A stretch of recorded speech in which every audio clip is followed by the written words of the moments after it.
And at this point, we live here in southern Arizona. This is where we've chosen to make our home. It's our community, and you know, we do have some political support right now. Particularly Councilman Kozaczek has been extremely wonderful to us. There's only so much he can do, but he's helped us in a lot of ways, and he's reached out to us, not the other way around. And there are others, some mayoral candidates have shown interest in us as well. But it really is up to us to come together, combine our resources, combine our creativity and our thoughts and our strategies, and start reaching out to the local businesses that we know and get them working together with, and I believe a good way of doing this is through a 501c3 nonprofit such as IFASA, which is essentially Switzerland. We're not here to, you know, yeah, basically we're neutral. We're not, I mean, I have now two for-profit film companies, but IFASA is not here to specifically help my film company to grow. It is here to help all film companies to grow. In fact, it's even here to help the amateur to learn and grow in their art, even if they don't want to do it professionally. And so that kind of an organization can create the right kind of resource sharing that's completely fair and even, and the right kind of relationship brokering, so to speak, to get the right things in the right places for the right people. And I believe we have a responsibility as citizens of this area to do exactly that, because there's going to reach a certain point where if we can't do that, enough businesses will close that will make this not a livable place anymore. So the more I see this, the more I see what's been happening, the more urgent this becomes to me. And so, you know, it's one of the reasons I don't sleep much, because I'm working on this all the time, and our board is working on this all the time, and some of our members are now working on this all the time. So I encourage everybody, if you're not a member of the Independent Film Association, membership is currently, it's going to change, but it's currently $10 a year. That's nothing. Can we mention price? It's cheap. Yeah, it's very cheap. They're cheap. It's a non-profit. Well, it's a non-profit. This isn't a for-profit venture. $150. This is a non-profit. It's a member-based organization, and members get benefits for being a member. But it's you know, but nobody's making money off of this. I don't make a dime as president. I just, you know, work hours and hours and hours because I believe in it, as does everyone else who has who's able to put the time and resources into it. But truly, if we are all, as a community of filmmakers and artists in general, because artists in general, you know, benefit each other. You know, paintings go in films. You know, if we as a community of artists can come together and find ways to create synergies between ourselves and between local businesses, we will have the clout, we will have the money, we will have the resources, we will have the skills to literally pull a commercially viable independent film industry out of nowhere. And I believe that wholeheartedly, and our strategies show that, and we will be rolling out some new plans to further elucidate that very shortly. So. And Alan here is the vice president of IFASA currently. Yes. Is there anything that Eric hasn't covered yet as far as IFASA that you might have? Not that I can think of. I don't believe Yeah. it. Eric pretty much covered it all. If I would be kicking a dead horse if I elaborated any more than what he's already talked about. Let's shift a little bit into, you've been a filmmaker for how long now? Well, for a while. For a while. I got started in film back during an era that I refer to as the second Renaissance, the 80s. And I was in high school back then, and I got out of high school and went to film school at Scottsdale Community College, which has a great film school, and then came down to the U of A and went to film school there. And that was back in the days when everything was celluloid. Yeah. And so I learned on celluloid. All the video guys were in the news and documentary department at the U of A, and all the film snobs were in the film department. And so when I got out of school in '93 or so, my mind was wrapped around film, and I ignored the coming digital revolution to my detriment. So now I've got all these youngsters that run circles around me with the digital technology that I'm still coming to embrace. But I've been doing it for some time now, definitely.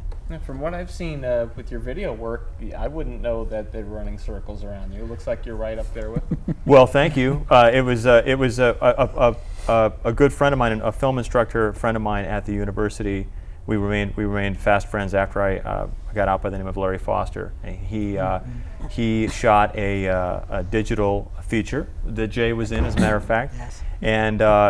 And so I would sit at his house and watch his dailies, and then watch him edit on Final Cut Pro, and I was absolutely, and this is in the early days of Final Cut Pro, I was shocked at the technology. No cutting and splicing, and it was point and click, and I was blown away, and I thought to myself, okay, you better figure this out quick, because those days, the celluloid days, are over. And so I dove in and embraced it, and I also surrounded myself with people who knew what they were doing.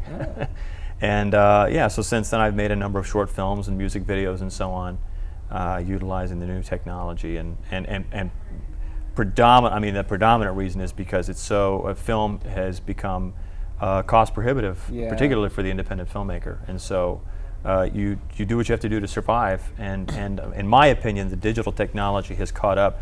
I'm huge on the film look, and so when I watched some digital pieces that looked like 16mm film, I was in. I was sold. Then it's over. You don't have to worry about, is this going to be the same? Because I know what you mean about, you look at it, it doesn't really look like a movie. It looks like a video. Right. Yeah. Now, if I had my choice, I would always shoot on film. And eventually I'll get to the point where I'll shoot something on film again, because I don't think technology has reached the point where you can really truly beat 35mm film, but it's very close. Yeah. So for the purposes of an independent filmmaker trying to get a project off the ground, and as Jonathan's talking about it being a business, when you're talking about dollars and cents, you got to do what you got to do to make the film, and if that means you got to shoot on digital, then that's what you do. Yeah. And it definitely, like you were talking about Final Cut Pro and programs like that, it took editing to a whole new level. Yes. I mean, with film, you had no playback the same day, and try the one scene here and then try the other take, and so that's made it a lot better. I've read that in about 2 years, the big film companies are all switching over to digital, that they won't be shipping out film prints anymore to theaters. You might want to ask Kodak and Fuji about that. Yeah. They disagree, but okay. Yeah. There's been talk of that, certainly, of projecting in digital and so on, and making it a more viable distribution network via digital.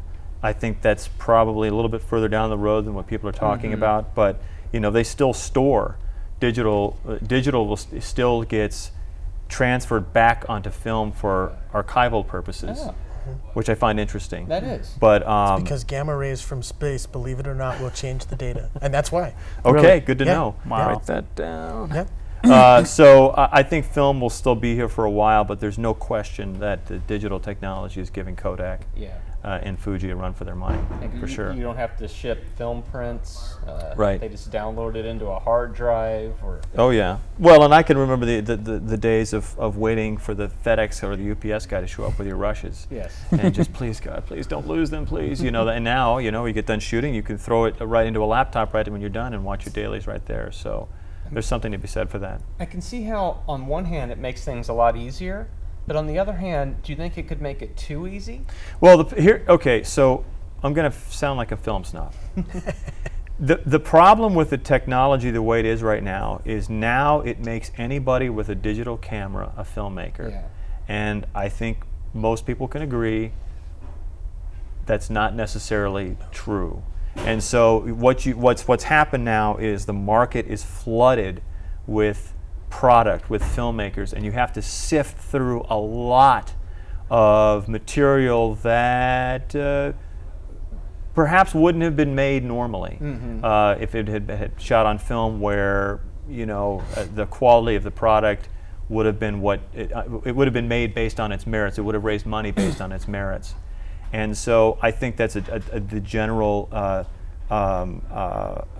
thought in the industry, is that the technology is great, but it's enabled just about anybody to be a filmmaker. It needs to be used correctly. Right. Well, as when shooting on film, you really have to make sure you cover all your bases, because if you better mess get it right. up, Yep. that's going to be really, Separates costly. the men from the boys when you're shooting on film, You can't for do sure.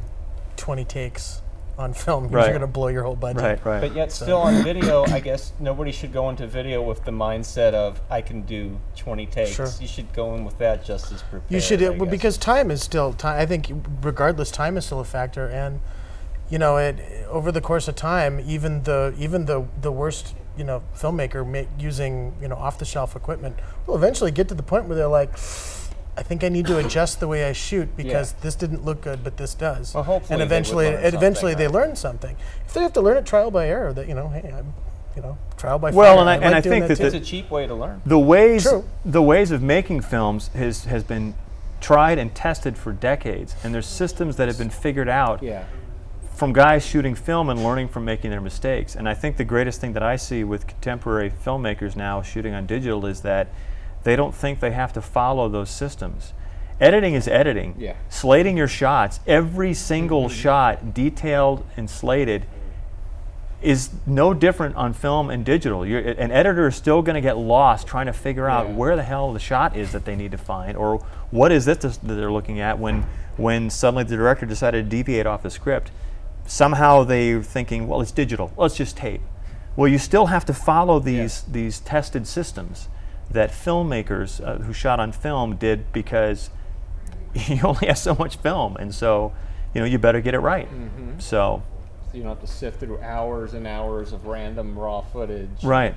I think that's probably been just a small example in projects that I've seen in the past with some of the younger people coming up, is nobody slates anymore, and it drives me crazy. Yeah, they all work now. Oh, they all work? Awesome. How about that? Must have been my voice. It just kind of cleaned out the wires. I think we should sing together now, all of us. Yeah. There you Is there an go. IFASA theme song? Oh, we should have one. about We it. will have one soon, actually. We will have one exactly. soon. Really? Oh, yes. I need it as a ringtone. Okay, yeah, actually. Is there going to be a work group for that? Can One of it our be members, Ride a of the composer by Valkyries? the name of Peter Goritz, is composing a theme song for a video that one of our board members, Andres Hull, is putting together for IFASA. So we will have sort of an IFASA theme song very soon. Nice. So, It seems like a natural thing. But I know what you mean about, I'm guilty of it myself.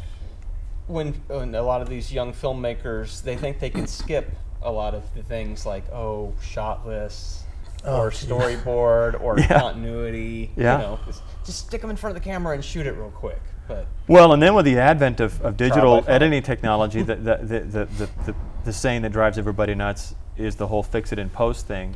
When you shot on film, I mean, that was a little bit more of a challenge, but digitally, I mean, I've seen it. I do it. I get something that's a little underexposed, and a few points and clicks of the cursor, and there you go, looks good. And I think that reinforces bad habits. When you're shooting, you need to shoot for editing. And I don't see a lot of filmmakers today shooting for editing, keeping the editing process in mind. It's like they they're just figure shooting for they'll fix it. Photoshop or something. Right. yeah, fix it in post rather than shoot it by Get it right the first time. Get it right the exactly first mapped time, out. This links to this shot, to this shot. Can you It's imagine? Like colored by numbers. Can you imagine Lucas doing like any one of the episode whatevers? I mean, whether you like him or not. Can you imagine him trying to go through? You know, when you've got this multi-layered effects shot going on. Can you imagine him going, well, just throw him in front of the camera and make it work? Yeah, you would probably cause everybody on his staff to have a heart attack. And if anybody could do that, it would probably be Industrial Light and Magic. Probably, but not me. So that'd in be my the- little Final Cut Pro studio at home. So I try to get it right the first time coming out of the shoot. Yeah, I mean, as independent filmmakers, we bang our head against the wall enough already. Why make it any harder for ourselves? Right, yeah. So let that be another valuable lesson. Planning, planning, planning. You can never have enough pre-planning, pre-production for your Because your original plan's going to projects. fall apart. Oh, of course. It's going to go away. Don't ever expect it to come out exactly like the brilliant concept in your head. You'll be down to plan D. That's the nice thing about collaboration, is everyone brings their different ideas and talents to the table, and you come up with something that's its own energy, it's its own life thing. And I always think about planning on Yes, terms of 3 to definitely. 1. Every 3 hours spent every hour spent planning will save you 3 on set. Yeah, that's Or definitely Very true. important. 3 a day. 3. You get the Plan idea. and write things out, and discipline, have a business plan. It's important. Oh yeah. Yeah. You know, Because it is a spending business. plan to know what the And numbers the first are. time around, it'll be You wouldn't open up a clunky, restaurant and you're not going to get it right, and you're come going to in for forget a couple stuff. hours But here and you'll learn. order the food whenever we'll get around to it. You Yeah, wouldn't run right. a restaurant that way. So a film One of the set should be things I similar. found when I was teaching artist resume class and organizing their art is just so many of my colleagues had no concept of how to price art or the idea that I just want to create, but I don't want to do any business. Yeah. Right. But really, you have to. It's part of the whole professional. Whether or not you want to admit of our that work. it's a If business. you don't, unless you want to be a hobbyist or something, you don't care if you go in the hole. But when you're talking about Schedule C's and taxes, and you need to have a business plan. You need to know what the numbers are. You need to know who your contract people are and get experts. And know to make a profit. Because if you choose to donate, you need to be able to do that without a resentment. There's a lot of conscious choices if we're really going to be good at what we're doing and be professional. I've noticed from the film classes I took, I don't know if they're indicative of how they are across the board, but they usually don't teach you that aspect of it. It's all the creative and how to get the shots and everything. Yeah. But nobody really tackles that business side of it. No, I've been teaching it a long time, and it really helps. Helps you get your energy organized, and it frees up your focus. And then people just do better. They take off. Like your wife. She took off. She did, yeah. She just started entering everything and winning everything. She was a student of Jay's, and she learned, she came in with zero business knowledge and applied some of Jay's tactics and is doing very well for herself. So and she's so great. There's something to be said for that. That's great. Really good, yeah. So you're Let me to pick your brain for a while. Yeah. My wife needs to learn. So are you a professional artist? Or? Yes. How long have you been doing that for? 33 years. Wow. Yeah. That's about almost as long as I've been walking this earth. Not quite, but getting close. So you've had some of your art showcased in a local movie that's coming up soon? Yes. It's called Finley Wade. It's people who watch Access, you've probably seen Crewing Up many, many times. I know I have. I've seen it in the middle of the night. Several people on the set tonight are on that show. You can look through the episodes and go, hey, that's that guy. That is not me in episode 1. Next time on Crewing I Up. wasn't going to reveal it, frankly speaking. Frankly speaking, that's right. You guys are great. But anyways, she made a feature, and it's kind of a detective thing. So that's all the really more I know about it. I know I've been looking forward to seeing it. Jonathan did the camera work. Yes. Oh, nice. Yes. I'm actually looking forward to seeing it too.